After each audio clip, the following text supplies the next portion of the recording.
coming across my videos for the first time and you happen to stumble upon this particular video, I have one question for you. You don't have to answer it for me, but you might want to think about it for yourself.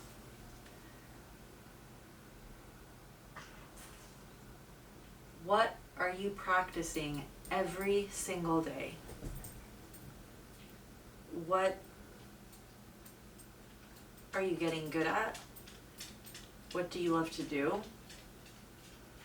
And what value do you bring to others? Do you even know what you like to do? These are all deep questions.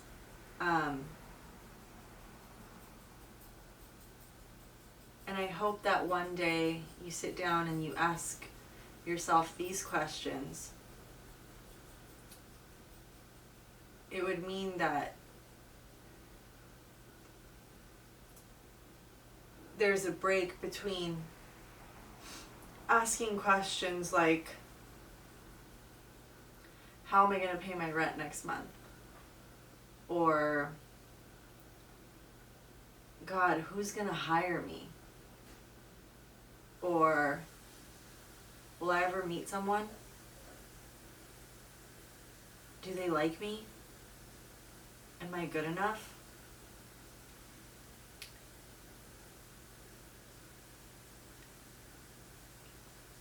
I hope that you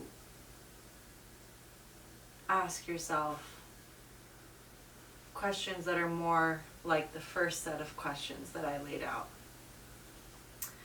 Alrighty, it's time for me to do my crunches. So, I hope you got something good from the first part of this video. I doubt that anyone is sticking through the end of these videos. I mean, the motivation videos are pretty good.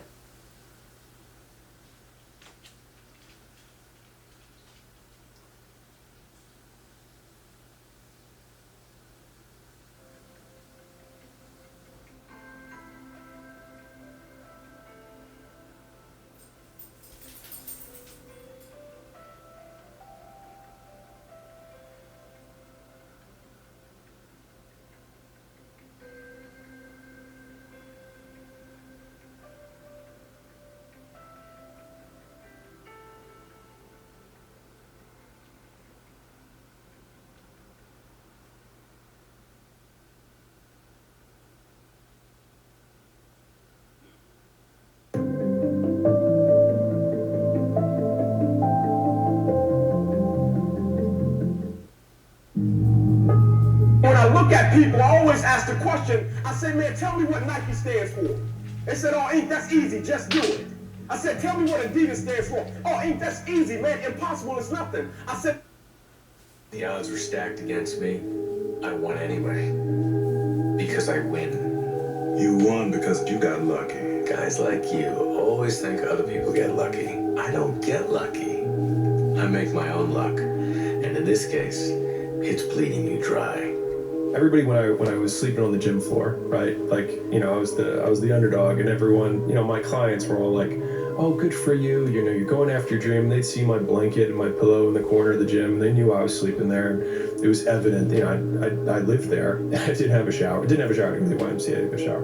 That everybody was like pro me, and then people would come in, they sign up like, I'm gonna support you, right? And then within 9 months, I had hired people, and I had a manager, and I pulled up, and I remember I walked in the lobby, and all the same people were like, boss man's here. Oh, you're not too good for us now, right? And I remember being so jarred by the experience, and I was like, you guys rooted for me. And I was like, and now I did what you said you were rooting for me to do. And that was when I realized that people want you to do well, but not better than them. The one thing that made me who I am today is being vulnerable. It's breaking myself down to the absolute rock bottom and being able to tell people who I am. And that's how I fixed it. Literally, you know, life created this person, me. Life created me to be this person that I was back in the day. And I had to realize, man, that's okay, man. It's not my fault. Now I gotta go back and fix this shit, though. Mm-hmm. So a lot of this isn't your fault, why you do some things you do, why you feel the way you feel. But no one's coming back to save your ass. You have to go back to where this started, wherever that place is for everybody, and have the courage to go back there and start fixing what broke you. Mm-hmm. I'd say one of the strongest mental frames that has gotten me through my hardest times is thinking this will be the story that I will one day tell. And that means the harder it is, the bigger the dragon, the more epic the story, and by consequence, the more epic the hero. And if you think about the difference between winners and losers, winners define themselves by what they made happen, and losers define themselves by what happened to them. And the difficult part of the lonely chapter is that the Rocky cutscene lasts 90 seconds in the movie and lasts 5 years in reality. That's what's painful, is that it takes more effort to start in the beginning, and more people are right about the fact, they're like, hey, you're not going to hit it big. And guess what? A month in, you're not. But they're only measuring on months. And at 6 months, you're also not going to hit it big yet. And they're going to be like, I'm still f***ing right. And at a year, you're still not going to hit it big. And they'll still be f***ing right. And every day that you haven't hit it, they're going to feel like they were right. But they're wrong. Because they're measuring in days and you're measuring in decades. Why do you do it? Why? Why get up? Why keep fighting? You must be able to see it, Mr. Anderson. You must know it by now. You can't win. It's pointless to keep fighting. Why, Mr. Anderson? Why? Why do you persist? Because I choose to. The energy it requires to start doing something is way more than the energy required to continue doing the thing. And the beginning of doing anything results in the lowest amount of reward, both internal and external, than when you've been doing it for ages. Every single person who wants to do something with their life and has done something with their life has gone through the exact chapter that you're going through. And it's the lonely chapter. It's the chapter where you don't fit in with your own friends, but you don't have the outcomes yet to fit into a new group of friends. And you're doing this thing, you're consuming content on the internet, you're doing these free tutorials online to try and figure out how to set up a podcast and where do I host this thing? And then you're going through this and you're like, is this even worth it? Because you have no signs of success, right? But if there's anything that you can take away from what we're saying right now, is that the sign of success is the hate that you get along the way. And what you can't do is bend the knee to their hate and fit back into the conformity because it's comfortable and it's warm. Because like in the Matrix, when Trinity opens the door, when Neo's about to go take the red pill and he wants to get out of the car, she says, Neo, you've been down that road and you know exactly where it leads. And I know that's not where you want to be. And then he closes the door. Like right now, this moment that you're going through is Trinity opening the door and being like, you could go back. But then you'd have to remember exactly what the reason was that you decided not to go out to begin with, just because you listen to this podcast and you consume this content, you're like, I can do more than this. Like, because you are starting to live in some of that hell where you look in the mirror and you're like, I can do more. And you start to see the person that you could be. And you're like, this does start to feel like hell.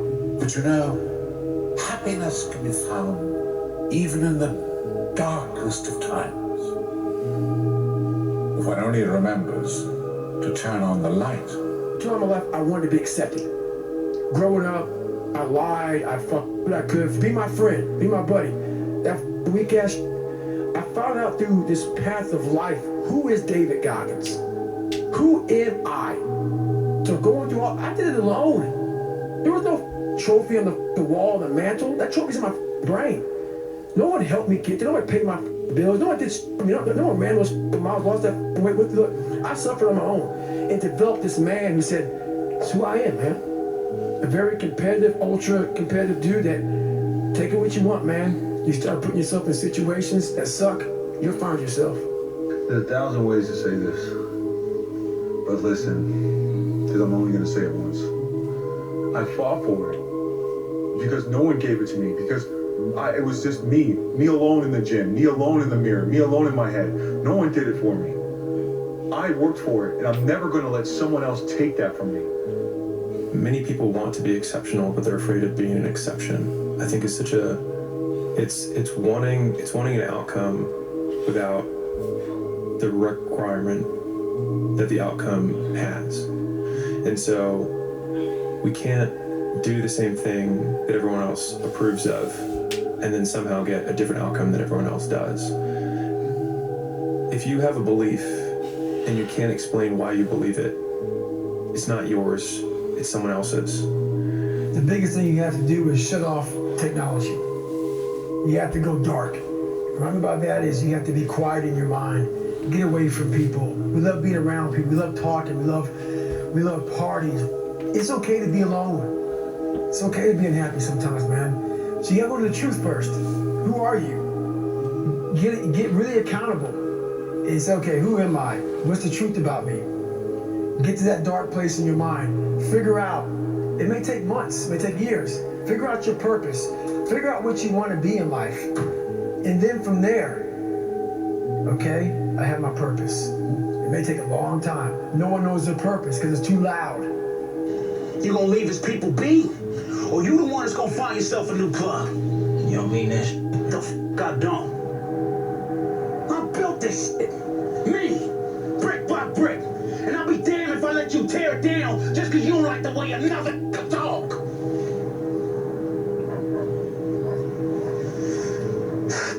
The superpower of learning to be alone and enjoying it. Well, I think it's critical, and I do think that these times where you just think about things, just be alone and think about things, are so rare these days. And I think during those rare times is when you really get to understand what you actually believe or don't believe. Admit it, you aren't like them, you're not even close. So I came up with this idea a couple of weeks ago called the lonely chapter. I f***ing love it. So there is a period in everybody's journey where they are so different because they've started to do new things that they no longer fit in with their old set of friends. But they're not sufficiently developed that they've gained their new set of friends. And they're unsure. Should I go back? Should I lean back into getting a bag in with the boys on a weekend? Is that the highest, way that I can live my life passion forward? Because that's what everybody else does. And all of my friends are taking the piss. Oh, we're not drinking again. Too good for us, are we? Not going out again this week. Oh, okay, well, enjoy staying in home and reading. Fucking nerd. So you're going to feel the pain of being ostracized from the group of friends that you used to have. But you're stuck in this messy middle where you haven't yet worked out who you are on the other side of this. And that lonely chapter that's in the middle is something that I would say almost nobody that I've ever met who has gone from a place where they are to a place where they want to be hasn't gone through. Most people walk around parroting other people's words for the vast majority of their lives. And so they basically act as recorders where they clicked recorded at one point of their life and then they clicked play in another time of their life, and they're just clicking record, play, record, play, record, play over and over again. And it makes sense that people feel alone and they feel like they're acting because they never say what they think. And as a result, they also sound like everyone else because they were never themselves to begin with. I just want more. I just want more. I just want to be successful. I want to be able to take care of the people that I love. I want to be able to, be a service. The goal, you don't want to be comfortable. I feel like as a man, if you're comfortable, that's a bad sign. No man should ever be comfortable. I think the problem is people don't really value life. I wake up, it's a blessing to be alive. Every time I pray, I be like, thank you, God, for another day of life. Thank you, God, for another chance to get it right. People died today. And that's a sign of favor. I don't think people understand, when you wake up, you're favored. If I can just walk one more mile after being in the worst shape of my entire life, this would change everything for me mentally going forward. From this kid who came from dirt, nothing, who couldn't read until he was in a junior in high school, and is now here. I walked a mile. I said, maybe I can walk one more mile. Maybe I can walk another mile. At mile 81, my ex-wife looked at me and said, you're not gonna make the time. When your mind knows it's not going to quit, and this is what I found out, this is my 40% rule. When your mind knows it's not going to quit, your body will adapt to whatever is in front of it. I ended up running 20 more miles. miles. I did 101 miles in 19 hours and 6 minutes. And that one day changed, that 19 hours. It wasn't SEAL training, it wasn't Ranger School, it wasn't Delta Force, it wasn't any of that crap I went through. It was this 19 hours and 6 minutes that forever changed my life to know that we as human beings are capable of anything. And we don't need any special kind of parents or tools to get there. So I end you with this. Don't stop when you're tired, stop when you're done. Thank you very much. No one is patient. And for you to lose weight, for you to stop drinking, if you whatever the hell you're going through, it takes a lot of patience, a lot of time, and a lot of pitfalls, a lot of plateaus. If you hit so many plateaus, if you don't know how to get around that plateau, it's not going to happen fast. Like everyone else, you want to learn the way to win, but never to accept the way to lose, to accept defeat. To learn to die is to be liberated from it. So when tomorrow comes, you must free your ambitious mind and learn the art of dying. Every hardship that you encounter, if you reframe it as the story that you will someday tell to yourself of the person that you've become based on the dragons you've slain and the obstacles you've overcome, then I think that makes those obstacles a unique opportunity for self-improvement, because we can be grateful for these things. I think Jocko has a whole bit on this where whenever something bad happens, he says good. And I think it's a great trained response, because if something bad happens, my trained response isn't good, it's I will tell the story someday. And so I think if you have that frame, then everything serves you. Because if something good happens, cool. If something bad happens, it'll be a story that I will someday tell. Because it assumes that you will live through it. And it assumes that you will eventually figure it out. And so, then you can't lose. As long as you don't quit. Is if right now, whoever's listening to this, if you wrote a book right now about your life, and you gave it to someone, would it change their life for the better? If not, you gotta get to work. Or what I would tell people right now is this: there's a process to all this stuff, man. The process starts with, you gotta shut off technology. You gotta go here. So go to that dark place. I call it the dark room, where you're alone. No cell phones, no music, no TVs, no computers. You by yourself. Very few people want to be alone anymore. They want to be around noise and people, and you can't think. Be alone. Go to that dark space. In that dark space, but the first advice I would give people, man, is shut life off a little bit. Go to a dark place in your mind and figure out what the you want to be. You don't know what you want to be because you haven't spent time, real time with yourself. And once you find that passion and that purpose, your goals, your purpose, everything will just start lining up. The one companion. Don't you want to wake up every day and know what you're doing? Because you finally decided to do what you are passionate about, what you want to do. I know that you know what that thing is. But I also know that that voice that knows what you're passionate about, what you really want to do, the volume on that voice is so low, and the sound, the volume from all the other things, the people in your life, the relationships you have, the responsibilities you have, the finances, the big questions. How am I going to pay my rent? I don't have money for this, I don't have money for that. I don't have a car. I need a job. Those voices are so much louder. Why do you think that when people go all the way all the way off the deep end, and they're homeless, but they come up, and they sold shampoo or shoes out of the trunk of their car, and next thing you know, 20 years later, they're talking about how they built a multi-million-dollar or $1 billion empire. It's because all of those voices got drowned out when they were at the bottom, when they were so far out, homeless, that all they could hear in their head was, this is what you were meant to do. And every single day, they woke up, and that's what they did. They did that one thing. It was loud. And right now, I know that all these other things seem so loud, so important, but that voice is there, and you're ignoring it because it seems ridiculous. It seems like everything else is so much more important, but it's not.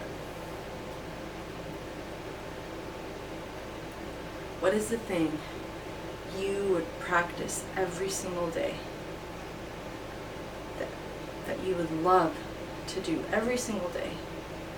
Focus on that, build that. That is how you will bring value to this world. And when you bring value to the world, everything comes from that. And you will never have to worry about money or about anything like that. You won't be in survival mode. There will always be problems. Things will always be hard. That's just life. Life is always going to have a challenge. That's life. But the challenge won't be, how am I going to get money to eat today? Where am I going to sleep tonight? Where am I going to use the bathroom? How am I going to put gas in my car? Those won't be the questions. So, hear that voice, listen to that voice, and take action with that voice. Alright guys, I will see you tomorrow.